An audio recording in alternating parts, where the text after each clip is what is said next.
The film begins with a pregnant woman talking to her husband on the phone. Since the director doesn't give her a name throughout the movie, we'll just call her Girl. The woman was particularly distressed because their city had been flooded for several days and the streets of London were jammed with traffic, and her husband was also caught in the same traffic jam. Her husband reassures her, "Be patient, I'll be back soon." The woman, heeding his advice, hangs up the phone saying she's experiencing severe labor pains. She sees water pouring into her house through the door, and suddenly, like a river, it breaks the window and pours into her house. She herself begins to drown in the water. In the pain, she struggles to escape, and in the process, she faints. When she regains consciousness, she finds herself in a hospital, finally pregnant with a son. At one point, her husband had rescued her from the flood and brought her to the hospital. They were overjoyed to see their son when doctors approached them and told them they would have to name him and leave soon, as the flood had caused a surge in patients and limited beds. The girl wanted to go home, but her husband told her their house was completely submerged and they had to return to their village. On the way to the village, they saw long lines of vehicles, everyone trying to get to safety. Consequently, the security police were also present. They were only allowing local residents into the village. The girl's husband pleaded, "Let us go. I'm lying in the village and my mom and dad live there." At first, the officers didn't listen. When he explained that he had a newly born child, they agreed and allowed him to proceed. Finally, they have returned to their village. The boy's mother and father welcome them warmly and are overjoyed to see their child. They tell them that they can live comfortably there for several weeks, as they had stored food and water for several weeks. The girl's husband notices that the house nearby is vacant, and they decide to make it their home. Life goes well for a few days, but then one day, their food runs out. Meanwhile, news comes that the government has set up shelters near the sea and provided food there. They decide to go there, but they learn that reaching there is extremely dangerous. London, the city from which the girl and boy had come, is still submerged, and there is a threat of a tsunami. They decide to take the risk and go to get food. Otherwise, they will die of hunger. Because the girl had just given birth to a baby boy a few days earlier, the three men leave to get food, leaving the girl behind. Before leaving, the man promised his wife and son that he will return soon. Hours pass for them. When they don't return, the girl's anxiety becomes unbearable. The child is crying incessantly from hunger. She has no way to calm them down. Suddenly, there's a knock on the door, and she's terrified. She hesitantly opens the door to find a man and a child on the verge of starvation. The girl, unable to bear the sight of their plight, gives her the last remaining meal, hoping her husband will bring them some. The two strangers eat and return, and a short while later, the girl hears a car stop outside her house, from which her husband, now covered in blood, is getting out. The girl was terrified. The girl grabbed her husband and asked him numerous questions, but he remained silent, not answering any of them. Looking inside the car, she saw that the boy's father was seriously injured and his mother was no longer alive. The girl sat down. The boy told her that the scuffle between the people who had come looking for food had become so intense that his mother was crushed to death. He explained that he tried to save his mother, but in the crowd he was helpless. His father was devastated. He couldn't bear the grief and took his own life shortly afterward. This accident left the boy completely devastated. The girl, his wife, tries to encourage him and advises him that it's no longer possible for them to stay here. It's better to go to one of the government-run shelters. The boy, emotionally fragile, is unable to make a decision. He tells his wife, "Take your son and go. I won't leave my parents' house." But the girl, too, isn't ready to leave her husband. They spend a few more days in the house until the last of the food the girl brought. Finally, they go to a shelter home, but even there, boys are not allowed. The girl and her son are accommodated, but the boy is thrown out. The girl still refuses to live without her husband, and they decide to live together in their car and get food from the shelter. But after spending just one night in the car, they came to their senses. It was extremely cold in the car, and staying in the car was impossible. The next day, when they started lining up for food, the lines were so long that the boy couldn't even find food. His wife struggled to find food for him. The boy was even more devastated by the conditions. He decided to leave and told his wife to take good care of his son. Ultimately, the girl had to agree because she was a mother. After her husband left, this shelter had become a nuisance.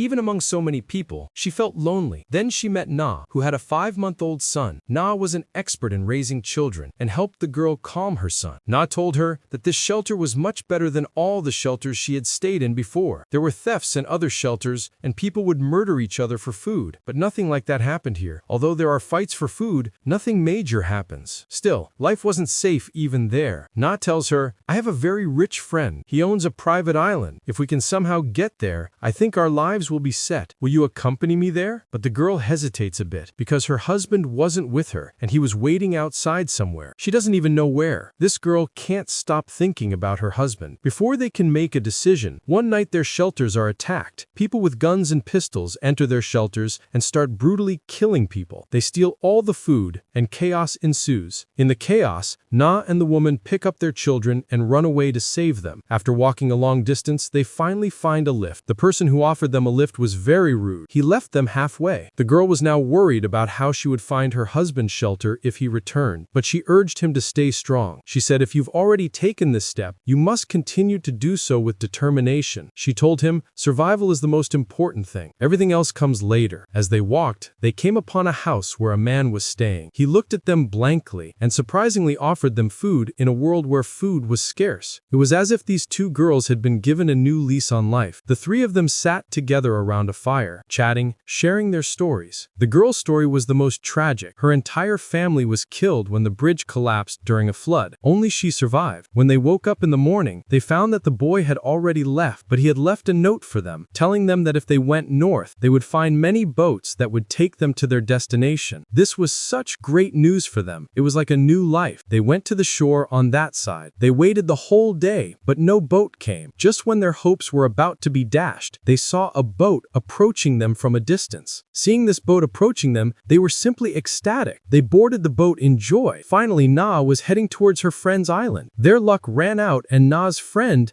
didn't betray them. In fact, they welcomed them very warmly. Finally, it was the first time they had eaten a full meal in a long time. Today, after a long time, they were sleeping peacefully. But despite that, there was a void inside the woman. She missed her husband. She felt as if everything was over. Her family had been taken away from her. She would never see her husband again. Many days, many months passed. Her son grew up a little, but she couldn't free herself from her thoughts. An old lady there, not a friend's mother, felt her sadness. One day she came and sat with her. They explained to her, look, daughter, if you remain trapped in your past, how will you be able to build your present and future life? Look, you have a son. You have to move on for him too. You have to be courageous. The girl listened to them but remained silent. She didn't respond. After a long moment of thought, when she returned, a strange courage seemed to emerge within her. She had made a firm decision, and she announced her decision to return home. Everyone considered her decision crazy and tried to discourage her, but now she had made up her mind. Na even started crying. She couldn't imagine living without him. But this girl embraced Na and said, consider it as if you can't live without me. I can't live without you. Now that she had made up her mind, then her friend Mom joined her and put her on a boat. The journey wasn't as easy as it seemed. Initially, she traveled a long distance by boat, and the boat abandoned her in the jungle. She had to cross the jungle alone. With a small child, she ran out of food. She was forced to eat leaves to keep herself warm. She even had to hunt wild animals to survive. Enduring everything, she reached the edge of the jungle, where she had to acknowledge the goodness within her. There, she stole a couple's car, ran away, and finally reached London. Her city, her home, was now completely ruined, lifeless. Water was everywhere. She returned home. Her home was completely destroyed. But now she had decided to start a new life from here, because she hoped that her husband would one day come looking for her. Soon she heard some movement here. She saw that luck and hard work had favored her. Her husband had also come here looking for her. They had finally met at the same place. It was this girl's courage that had reunited them. Otherwise, without her courage, they might never have met. Now they were about to start a new life from here, where people's lives had ended. And the movie ends here, just showing these two together.